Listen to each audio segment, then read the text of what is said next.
بص بقى معايا. النهارده ان شاء الله هنبدا مع بعضينا الفصل الثاني او الباب الثاني. الباب الثاني بيتكلم عن حاجه اسمها الغلاف الجوي.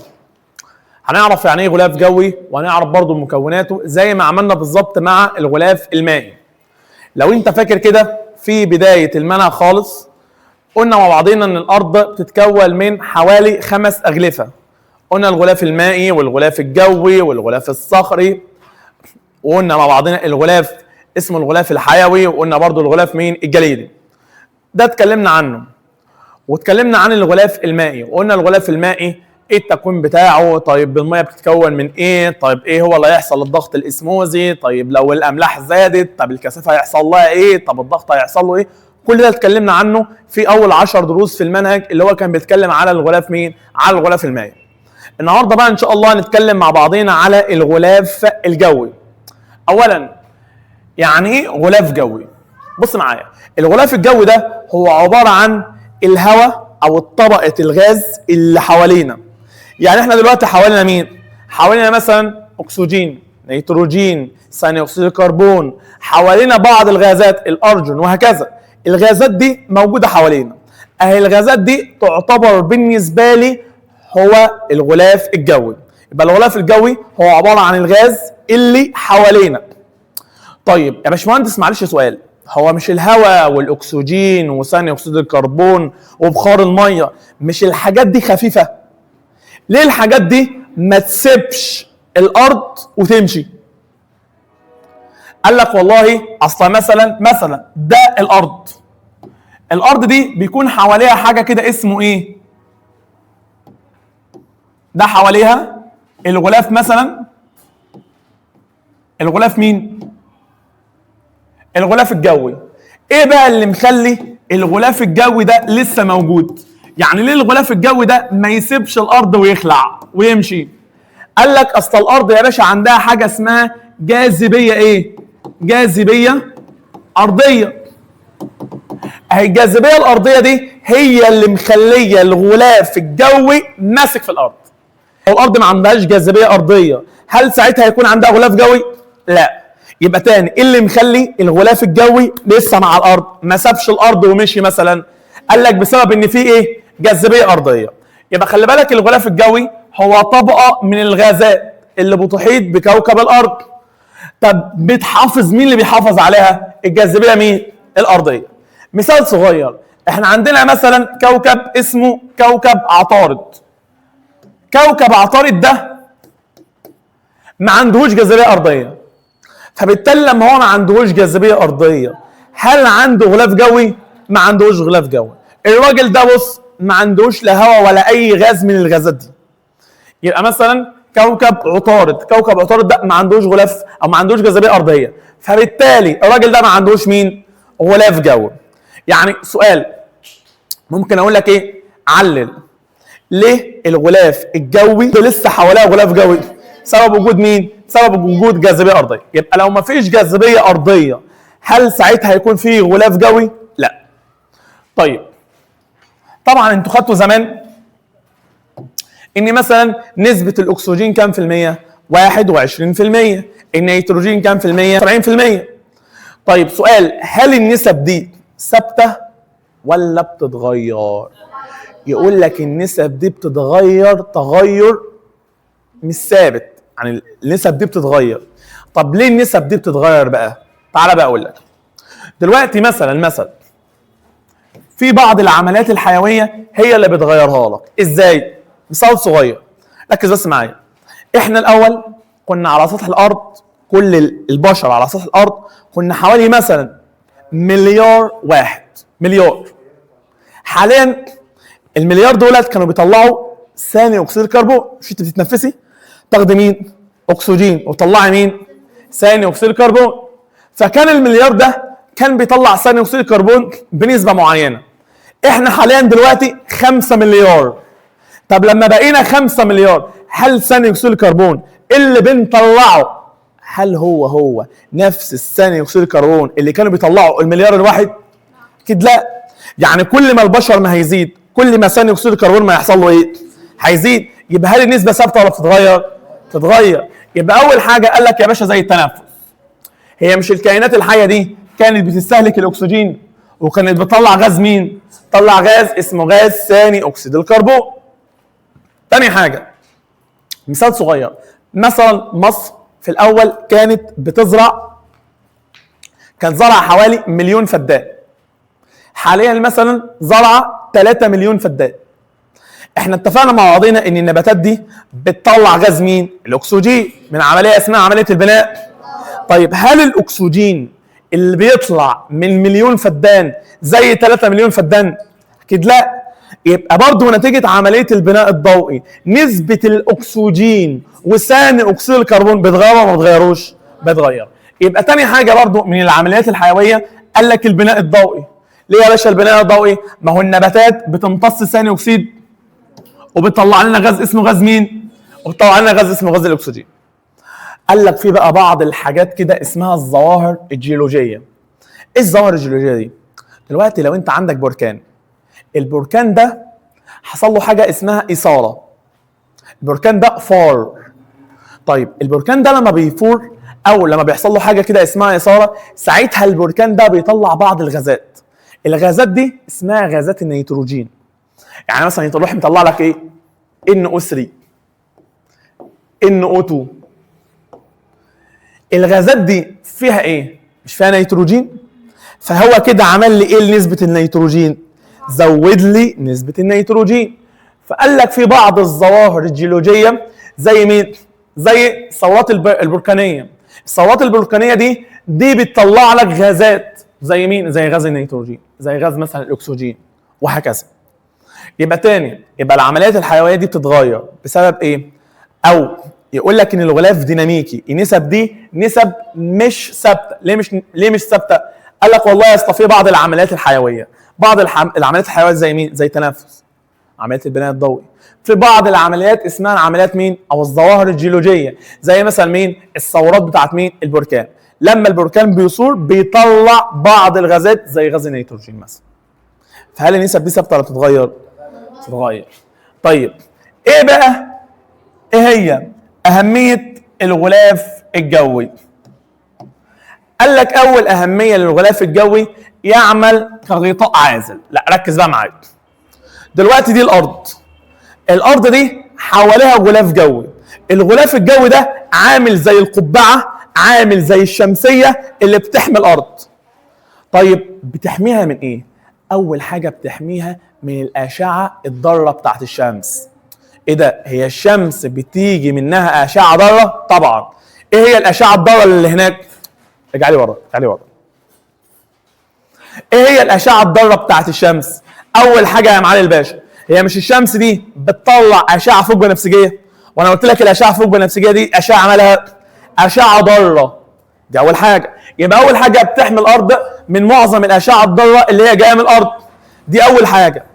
تاني حاجه بتحمي الارض من الحاجات اللي جايه من الفضاء. ايه ده؟ هو الفضاء ممكن يجي منه صخور؟ ايوه. بص بس معايا، في صخره، دي الارض اهي، وده الغلاف الجوي بتاع الارض. في صخره جايه من الفضاء اهي. الصخره دي لو نزلت على الارض هتدشملها، هيحصل كميه انفجار رهيب. تخيل كده انت طلعتي في رابع دور، رحت رميتي حجر، الحجر ده هيكون نازل بسرعه مين؟ سرعه كبيره. ما بالك بقى انا في الفضاء ورحت رميت عليكي صخره، ده هيحصل انفجار رهيب. فايه بقى اللي بيحصل؟ يقول لك الصخره دي وهي نازله مين بتحك فيها؟ الغلاف الجوي. فبص، يجي الغلاف الجوي، يجي الصخره نازله، تلاقي الغلاف الجوي بدأ يحتك مع الصخره دي، فمن كتر الحراره بتاعه الاحتكاك تلاقي الصخره دي راحت ولعت، اتحرقت. يعني الصخره هتتحرق قبل ما تيجي عند الارض. عارفين انتوا بقى الشهب والكلام ده، الشهب والنيزك والكلام ده، هو بيبقى جاي من حاجه زي كده. تاني، يبقى انا بيبقى جاي لي صخره كبيره قوي، تيجي الصخره الكبيره دي تيجي تنزل على سطح الارض، الهواء يقابلها، رايحه فين يا حاجه فوزيه؟ يروح بقى محتك معاها. بسبب الاحتكاك ده درجه الحراره بتبقى كبيره قوي لدرجه ان هي بتفجر الصخره نفسها. فممكن ينزل على الارض ايه من الصخره شويه فتافيت صغيره. يعني الصخره تبقى قد كده، ممكن تنزل في الاخر ايه حته قد كده، فما نحسش بيها. ده كمان الكلام ده ايه، الكلام ده بيبقى نادر، يعني نادر جدا ان انت تبقى ماشي كده تلاقي ايه في زلطه نزلت في دماغك، ده بيبقى نادر. ده اكيد زميلك بيعمل فيك مقلب، هو اللي ضربك. يبقى اول حاجه يعمل كغطاء ايه، كغطاء عازل. قلنا بيعمل كغطاء عازل ازاي؟ اول حاجه بيحمي الارض من معظم الاشعه مين؟ الشمسيه. تاني حاجه بيحمي الارض من الحاجات اللي جايه من الفضاء. قلت لك زي فكره الصخور، الصخره وهي جايه الغلاف الجوي بيحتك معاها بيفتتها بيكسرها، ما بتنزلش على سطح الارض. تاني حاجه قال لك يحتفظ بجزء من الاشعه الشمسيه. لا ركز بقى معايا وصلي مين على النبي الاول. صلي مين على النبي الاول. بص يا حماده، ده الغلاف، ده الارض، وده الغلاف الجوي، وادي هنا الشمس، ده الشمس، ده الارض، ده الغلاف، ده الغلاف الجوي.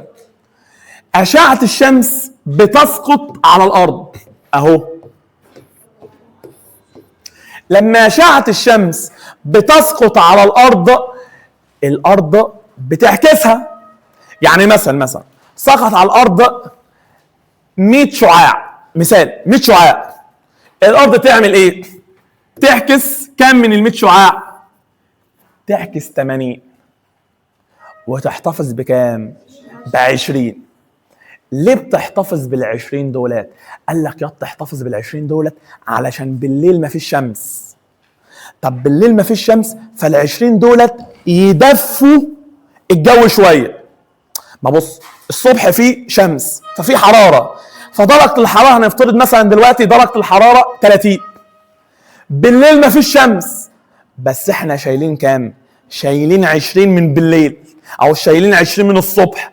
فال20 دولت يخلوا لك ايه؟ الجو مثلا درجه الحراره بتاعته بدل ما كانت 30 تبقى مثلا 25 22، اللي هو في ايه؟ تقارب ما بينهم. يعني الصبح 30 بالليل كام؟ 22 23، الفرق مش كبير. بص بقى لو ما فيش غلاف جوي، عارف اللي هيحصل؟ زي عطارد، قلنا من شويه ان عطارد ما عندوش غلاف جوي. ايه اللي هيحصل؟ هتلاقي الصبح الجو نار نار، درجه الحراره بتوصل ل 1800. تعرف يعني ايه 1800؟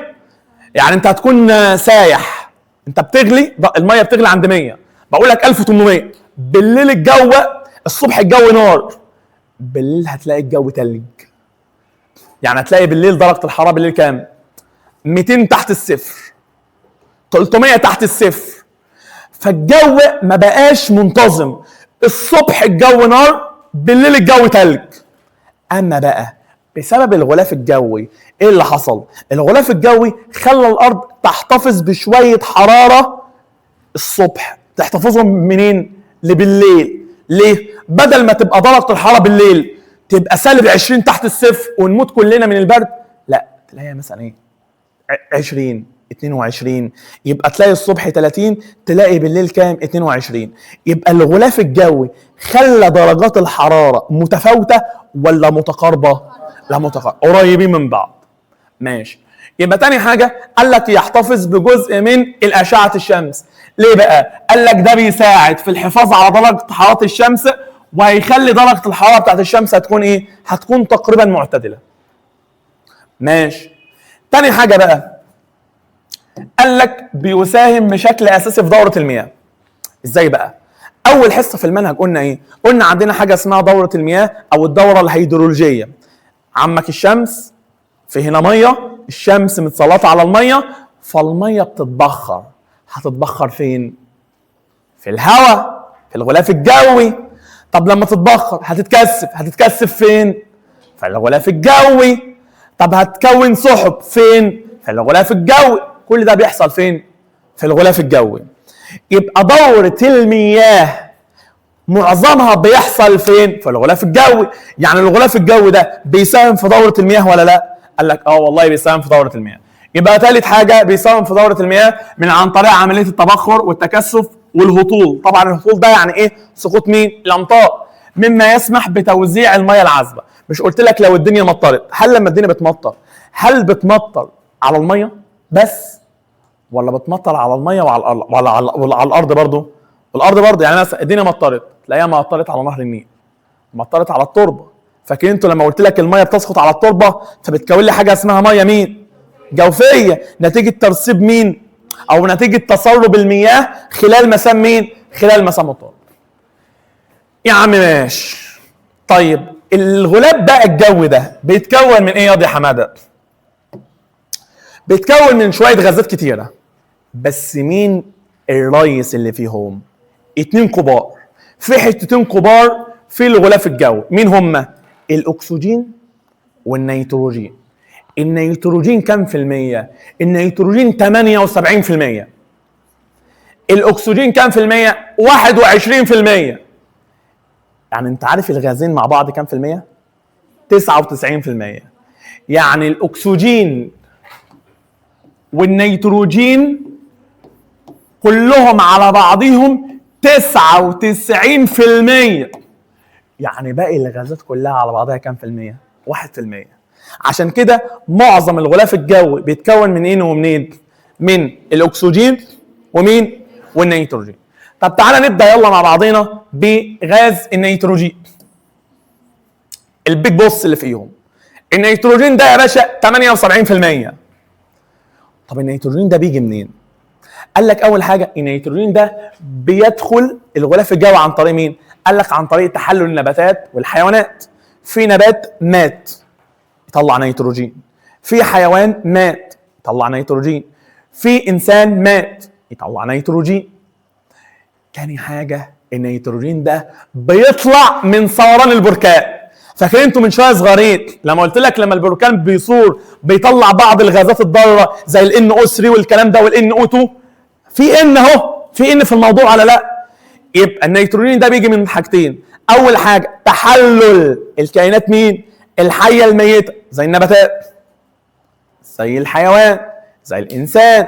وقال لك برضه بيجي نتيجه تصاعد الايه؟ الغازات من البركان. بص بقى يا حبيبي، النيتروجين ده يض غاز خامل. بص مستقنيس كده قاعد في مكانه، بس مش خامل على طول. هو بص يقول لك خامل الى حد ما، يعني في الظروف الطبيعيه خامل. تعرف يعني ايه خامل؟ مش بيتفاعل، قاعد كده. عارف انت ياض هريد ياض؟ هريد في مرجان احمد مرجان، هو قاعد كده مستقنيس كده في مكان، بس ممكن يبقى نشط. قال لك في بعض الظروف. ايه بعض الظروف؟ لو درجه الحراره ارتفعت قوي، لو حصل فيه رعد، لو حصل فيه برق، ساعتها النيتروجين ده هيبقى ايه؟ غاز نشط. يبقى تاني، يبقى النيتروجين خامل ولا مش خامل؟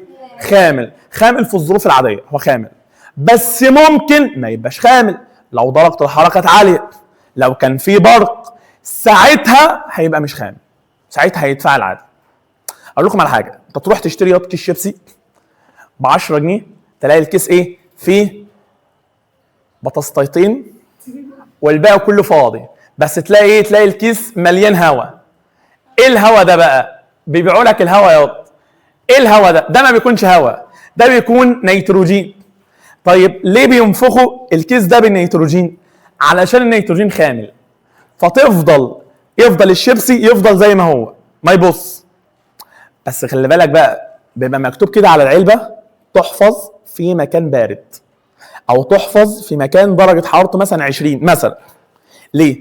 انت لو جبت الشيبس ده حطيته في درجه حراره عاليه قوي، ساعتها النيتروجين اللي جوه هيتفاعل ولا مش هيتفاعل؟ هيتفاعل. فساعتها الاكل اللي جوه يبوظ. فيقول لك لازم تحطه كده في مكان ظل، يعني تحطه جوه الدكان. يعني يا نتن يا ابن النتن ادخله جوه الدكان، ما تحطوش بره. يبقى تاني، احنا قلنا النيتروجين ده نسبته 98%. طيب يدخل في تحلل مين؟ النباتات والحيوانات الميته، تمام؟ وكمان بيطلع من الايه؟ من الغازات المتصاعده من البركان. قال لك يا باشا خامل الى حد ما، بس بيحتاج الى ظروف لو انت عايز تخليه نشط زي البرق، درجه الحراره، ساعتها هيبقى ايه؟ ساعتها هيبقى نشط. في غاز تاني، البيج بوس التاني، الاكسجين. الاكسجين ده نسبته كام في المية؟ 21%. احنا بنحتاجه. طب بنحتاجه فين؟ في التنفس، نتنفس منه. النباتات بيطلع من النباتات عن طريق عمليه اسمها عمليه البناء. مش النباتات بتاخد غاز ثاني اكسيد الكربون وتطلع لها غاز مين؟ الاكسجين. يبقى بيطلع من عمليه اسمها عمليه البناء الضوئي، اساسي يا باشا في التنفس. بص بقى، الغاز ده غاز نشط، الاكسجين نشط. تعرف لو انا معايا كبريت ورحت ولعت كده، انت عارف مين اللي بيساعد الكبريت ان هو يولع؟ الاكسجين. الاكسجين. عارف لو ما فيش اكسجين مش هيولع، الكبريت ده مش هيولع، لان الاكسجين ده بيساعد على الاحتراق، نشط. انا اقول لك على حاجه، عارف انت العربيه دي عشان تمشي محتاجه مين؟ بنزين. بس جنب البنزين محتاجه اكسجين. يعني لو ما فيش اكسجين العربيات دي هتمشي؟ مش هتمشي. يبقى الاكسجين ده هو العنصر اللي بيساعد على الاحتراق. عشان كده لما تحصل مثلا حريقه او ولعه بيروحوا جايبين ايه؟ بيروحوا جايبين الطفايه. الطفايه دي ثاني اكسيد كربون. ثاني اكسيد الكربون ما بيساعدش على مين؟ ما بيساعدش على الاحتراق او ما بيساعدش على الاشتعال. فيروحوا راشين ثاني اكسيد الكربون. فثاني اكسيد الكربون نسبته تزيد اكتر من مين؟ من الاكسجين. فبالتالي يروحوا مانعين الولعه. يبقى خلي بالك الاكسجين ده نشط، هو اللي بيساهم في الاحتراق الكيميائي او الطبيعي او مين؟ او الصناعي. طيب في بقى غاز تاني اسمه غاز الارجون. غاز الارجون بص عشان بس تبقى عارف، كل الغازات اللي جايه اكيد نسبتها هتكون ايه؟ اقل من 1%. احنا قلنا كله على بعضيه 100%. الاكسجين والنيتروجين 99%، يبقى كل اللي باقي ايه؟ اقل من 1%. طيب الارجون ده يمثل 93 من 100%. 93 من 100%، يعني اقل من 1%. صح ولا مش صح؟ عارفين يعني ايه 93 من 100%؟ جزء من الواحد. 93 من 100%. والله انتوا شكلكم عيال ادبي. بص ياض، ده واحد صح؟ طب دي اسمها ايه؟ ايه الاكبر ولا الواحد؟ طب دي اسمها ايه؟ 93 من 100. دي الاكبر ولا الواحد؟ ماشي، دي 93 من 100 يعني اقل من الواحد. طيب قال لك يا باشا الراجل ده غاز خامل، لا بقى لا ظروف ولا مش ظروف، هو خامل نايم على طول. زي مين؟ قال لك عارف انت الهيليوم والنيون؟ فاكر انتوا الغازات دي كنت بتاخدوها في اعداديه؟ قال لك هو ارجون. الارجون ده يا باشا غاز خام. طب حد فيكم فاكر العدد الذري بتاع الارجون كام؟ 18. جدع يا دانيتينيون.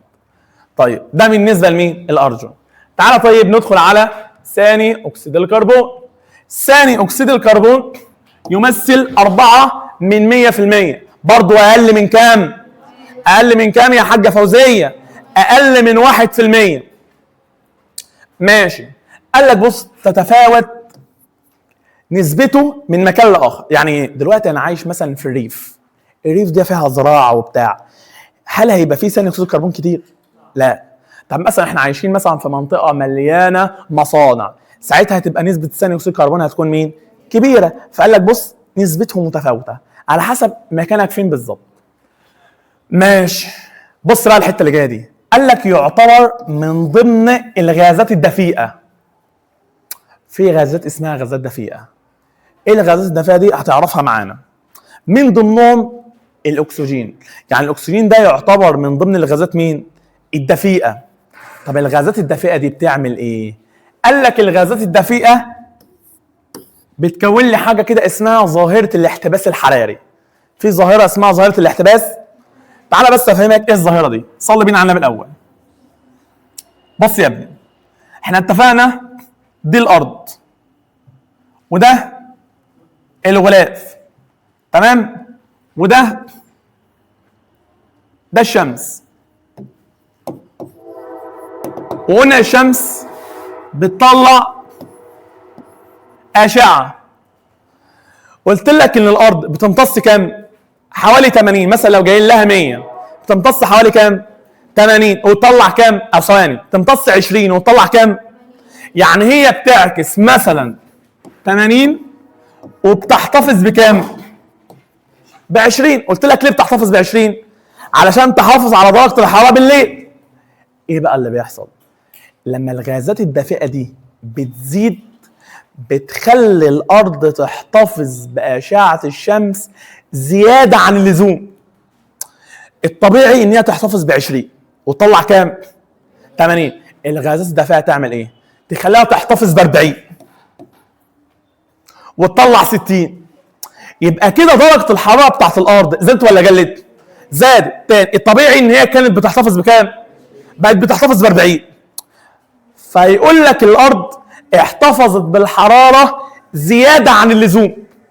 الطبيعي ان هي بتحتفظ ب 20 بقت بتحتفظ بكام؟ ب 40. فده يعمل ايه؟ يخلي درجه الحراره بتزيد تدريجيا. اقول لكم على حاجه، اعلى درجه حراره كانت بتحصل في مصر مثلا في الصيف 43 44، ده كانت اعلى حاجه. لما تلاقي الجو نار كده في شهر 7 يقول لك يا لهوتي ده شكل الحراره النهارده وصل 43، ده الجو نار. من سنتين بالظبط في اسوان درجه الحراره وصلت ل 50، ده كانت اعلى درجه اتسجلت في مصر 50. انت عارف يعني ايه 50؟ يعني الجو نار نار نار. ده بسبب ايه؟ بسبب الاحتباس الحراري. يبقى الطبيعي الارض مصر مثلا كانت درجه حرارتها اخرها 43 42. السنه اللي قبل اللي فاتت في اسوان درجه الحراره وصلت ل 50، كانت درجه الحراره كانت عاليه جدا. ده بسبب ظاهره اسمها ظاهره مين؟ الاحتباس الحراري. يبقى الاحتباس الحراري هو الارتفاع المستمر في درجات مين؟ الحراره نتيجه زياده الغازات مين؟ نتيجه زياده الغازات الدافئه. يبقى بسبب ان الغازات الدافئه زادت ادت في الاخر الى زياده درجه مين؟ الحراره. يا عم ماشي. تعالى بقى نتعرف مع بعضينا على الطبقات. ده الارض، دي الارض.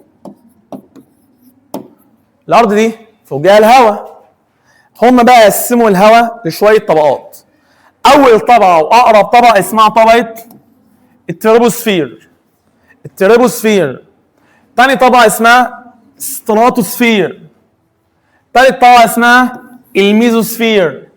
الطبقه اللي بعدها اسمها الثيرموسفير. الاكسوسفير. تاني كل طبقه هنقولها لوحدها. التربو سفير او التربوسفير، في ناس بتقولها تربو في ناس بتقولها تربو. التربوسفير، الستراتوسفير، الميزوسفير، الثيرموسفير، الاكسوسفير. احنا النهارده هنتكلم على طبقه التربوسفير. طب سؤال من اللي انت شايفه، مين اقرب طبقه للارض؟ يبقى احنا دلوقتي هنتكلم على التربوسفير اللي هي اقرب طبقه للارض. بص يا ابني معايا. اول حاجه طبقه التروبوسفير. الطبقه دي يقول لك بص يا باشا هي اقرب طبقه للارض، اقرب واحده للارض. ماشي. قال لك كثافه الهواء عندها كبير. كثافه الهواء اكبر حاجه.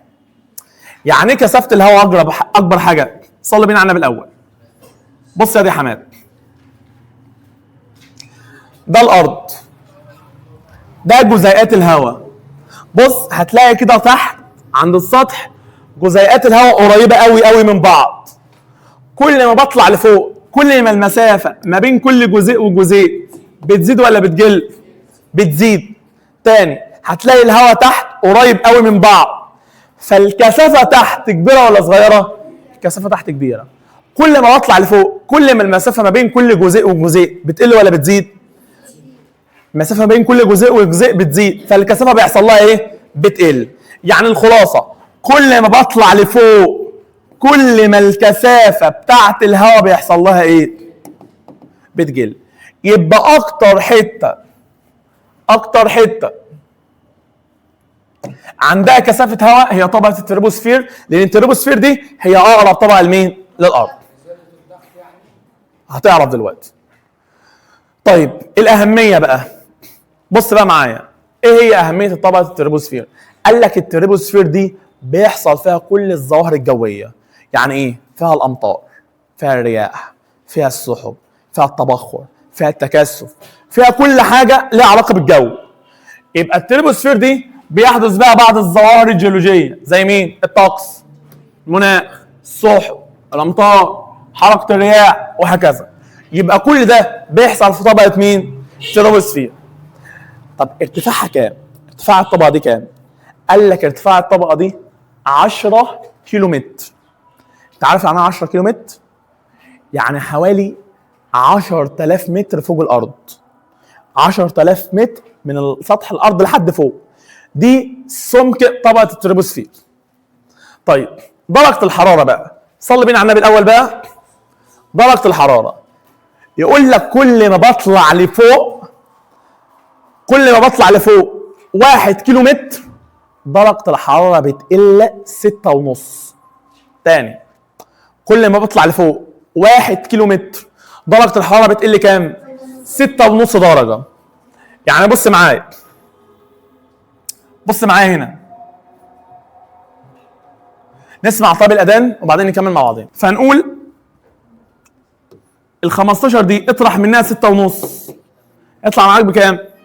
8.5. طلعنا 1000، اطرح من ال 8.5 دي 6.5، هيطلع معاك بكام؟ 2. طيب طلعنا 1000، اطرح من الاثنين دي كام؟ 6.5، هيطلع معايا بيساوي كام؟ -4.5.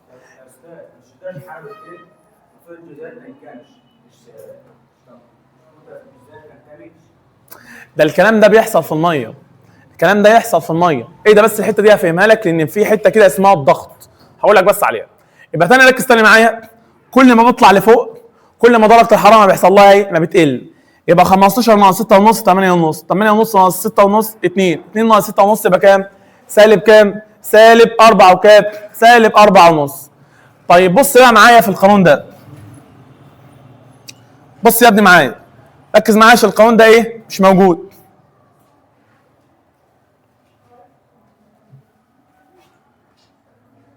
بص يا حماد، في قانون بقى بيقول لك ايه؟ قانون بيقول لك ان تي 2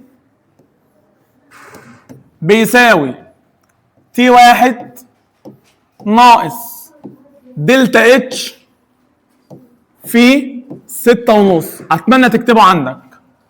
تي 2 بتساوي تي 1 ناقص دلتا اتش في كام؟ في 6.5. حيث مين هي تي 2 دي؟ دي درجة الحرارة على الارتفاع. يعني قال لك على ارتفاع 3 متر 4 متر 50 كيلو 30 كيلو، ده على الارتفاع. تي 1 دي بنسميها درجة الحرارة أسفل. يعني ايه؟ بص يا ابني معايا، بص معايا هنا عشان بس ايه نختصر الموضوع. مين هي تي 2 ومين هي تي 1؟ يقول لك تي 2 دي درجة الحرارة فوق أعلى. طيب مين هي تي 1؟ درجة الحرارة تحت أسفل، اللي هو عند السطح، سطح الأرض. طيب مين الدلتا اتش؟ فرق الارتفاع. فرق الارتفاع. يعني مثلا انا كنت على ارتفاع كيلو متر، عايز اجيب درجه الحراره على ارتفاع 5 كيلو متر، يبقى الفرق ما بينهم بكام؟ فرق ما بينهم بكام؟ 4. يبقى دلتا اتش ده اللي هو الفرق في الارتفاع. طيب وخلي بالك ده لازم يكون بالكيلو متر. طب افرض يا باشمهندس الراجل ما عطانيش الارتفاع بالكيلو متر، افرض الراجل ده عطالك الارتفاع بالمتر. لو انا اعطيك الارتفاع بالمتر اقسم على 1000، اقسم الارتفاع ده على مين؟ على 1000. يعني ناخد مع بعضنا مثال عشان تفهم معايا. لو جيت بقول لك لو درجة الحرارة كانت بتساوي 20 سيليزيوس، ده كان فين؟ على السطح. وبقول لك لو الراجل ده طلع 3 كيلو متر، طلع كام متر؟ 3 كيلو متر. هات لي تي 2. عايزين نعرف تي 2 هتساوي كام؟ او عايزين نعرف درجة الحرارة على ارتفاع 3 كيلو متر هتساوي كام؟ هنقول مع بعضنا 20 ناقص سؤال الارتفاع هنا ب3، الارتفاع هنا ب3 كيلو متر، انا عطاها لك بالكيلو متر ولا بالمتر؟ يبقى نقول ناقص 3 في 6.5. احسب ده بقى بالآلة، اطلع معايا مش تقريبا مش عارف كام. تقريبا نص حاجه زي كده. لكن بص السؤال الثاني، بقول لك لو درجه الحراره كانت بتساوي 40 سيليزيوس والارتفاع، بقول لك ايه الارتفاع بيساوي كام؟ 650 او 850 متر. عايزين بقى نجيب درجه الحراره الثانيه. يبقى درجه الحراره الثانيه هتساوي، ركز يا حبيب قلبي معايا، درجه الحراره الثانيه هتساوي ايه بقى؟ هتساوي درجه الحراره الاولى ناقص 850 في 6.5. بس استناني، هو الراجل ده عطاها لك بالكيلومتر ولا بالمتر؟ فتقسم هنا على كام؟ تقسم هنا على 1000.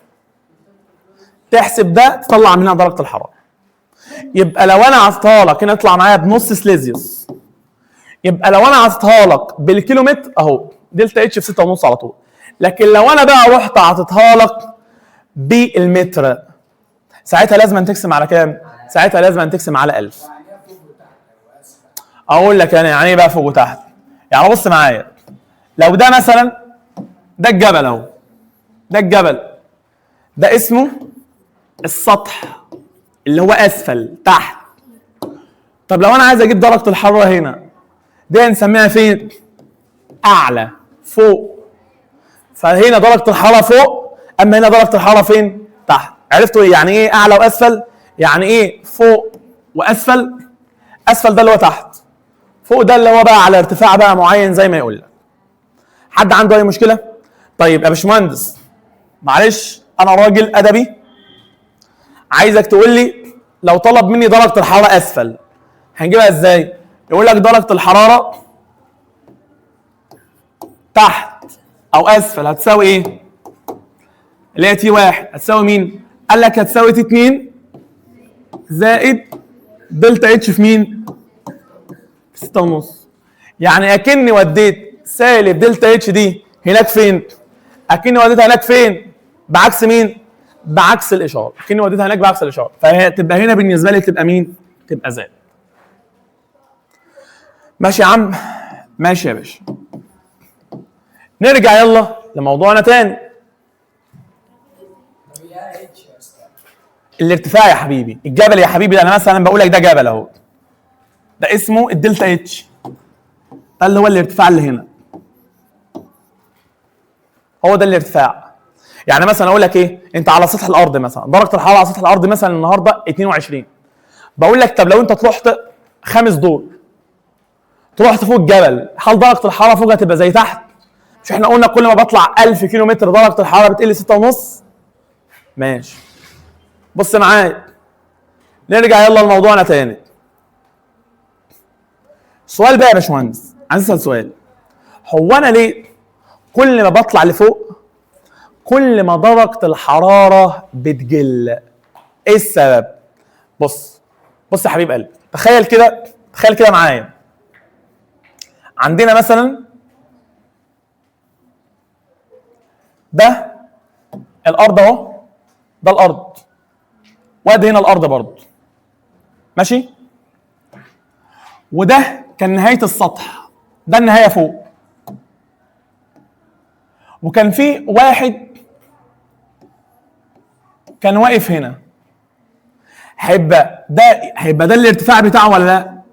مش هيبقى كل ده فوقيه هواء؟ تاني بص تاني معايا، دي الارض اهي،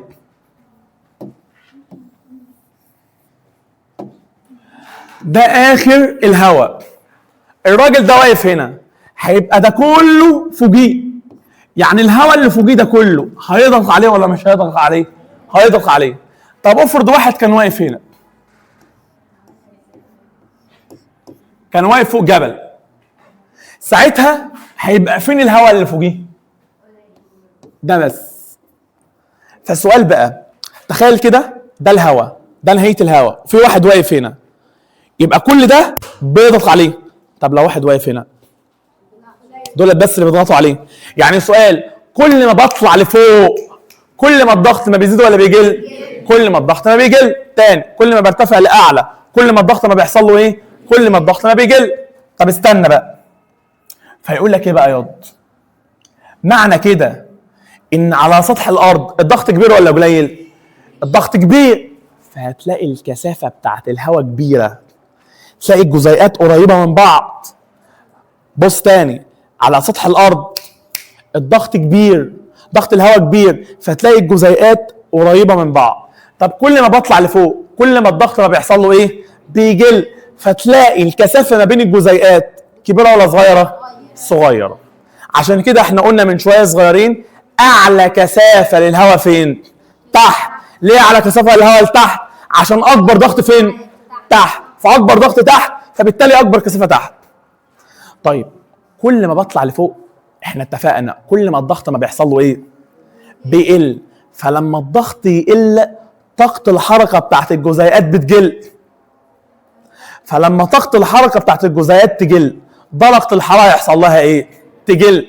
لو انت فاكر الدرس الرابع تقريبا في الفصل اللي فات كنت بقول لك ايه؟ لما درجه الحراره بتزيد طاقه الحركه بتزيد، لما درجه الحراره بتقل طاقه الحركه بتقل. فتاني ليه كل ما بطلع لفوق كل ما درجه الحراره بتقل؟ يقول لك اصل انت كل ما بتطلع لفوق كل ما الضغط الجوي ما بيقل، فطاقه الحركه بتاعت الجزيئات بتقل، فبالتالي درجه الحراره بيحصل لها ايه؟ بتقل. يبقى انا كل ما بطلع لفوق كل ما الضغط ما بيحصل له ايه؟ كل ما الضغط ما بيقل، الضغط الجوي بيقل، فبالتالي طاقه الحركه بتاعت الجزيئات بتقل، فبالتالي درجه الحراره بيحصل لها ايه؟ بتقل. عشان كده كل ما بطلع 6.5 لفوق كل ما بطلع 1000 كيلو متر درجه الحراره بتقل كام؟ 6.5. طيب بص بس معايا الحته دي تفهمها معايا دلوقتي. في طبقه اسمها طبقه التربوسفير، في طبقه اسمها طبقه استراتوسفير. طبقه التربوسفير درجه الحراره عندها كل ما بطلع لفوق كل ما درجه الحراره بيحصل لها ايه؟ بتقل، فدرجه الحراره هنا ثلج. طبقه الستراتوسفير اللي احنا هنشرحها المره الجايه هتلاقي الجو نار.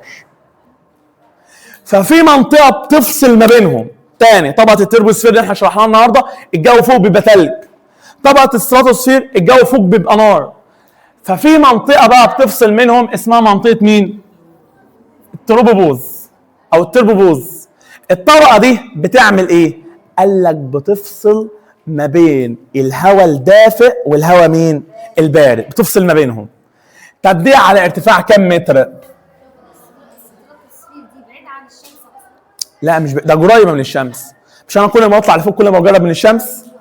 طب بص طيب معايا، يبقى الطبقه دي طبقه التروبوبوز دي طبقه بتفصل ما بين الهواء السخن بتاع التربوسفير وما بين الهواء البارد بتاع الستراتوسفير. دي طبقه بتفصل ما بينهم على ارتفاع كم متر؟ 11 كيلو متر. احنا قلنا طبقه التربوسفير بتبقى على ارتفاع كم متر؟ 10. ماشي. قال لك ايه هي اهميتها؟ قال لك بتفصل ما بين المنطقتين، بتمنع اختلاط الهواء البارد مع الهواء مين؟ اخر بقى حاجه قال لك طبقه التربوسفير دي طبقه بيعيش عليها جميع الكائنات الحيه. احنا عايشين في طبقه التربوسفير، مش احنا واقفين على الارض وانا قلت لك مين الطبقه القريبه من الارض؟ التربوسفير. ليه بقى عايشين على الارض يا باشا؟ يا باشا منطقه التربوسفير دي فيها اكسجين احنا بنتنفسه، فيها ثاني اكسيد الكربون عشان عمليه اسمها عمليه مين؟ البناء الضوئي، فيها الرياح والامطار وكمان وفيها كمان التبخر والتكثف والكلام ده. فاحنا عايشين في المنطقه دي. ليه عايشين في المنطقه دي؟ علشان والله في غاز الاكسجين وغاز ثاني اكسيد الكربون وهكذا. علشان كده احنا المنطقه دي بنسميها منطقه التنوع مين؟ التنوع الحيوي. احنا كده خدنا لحد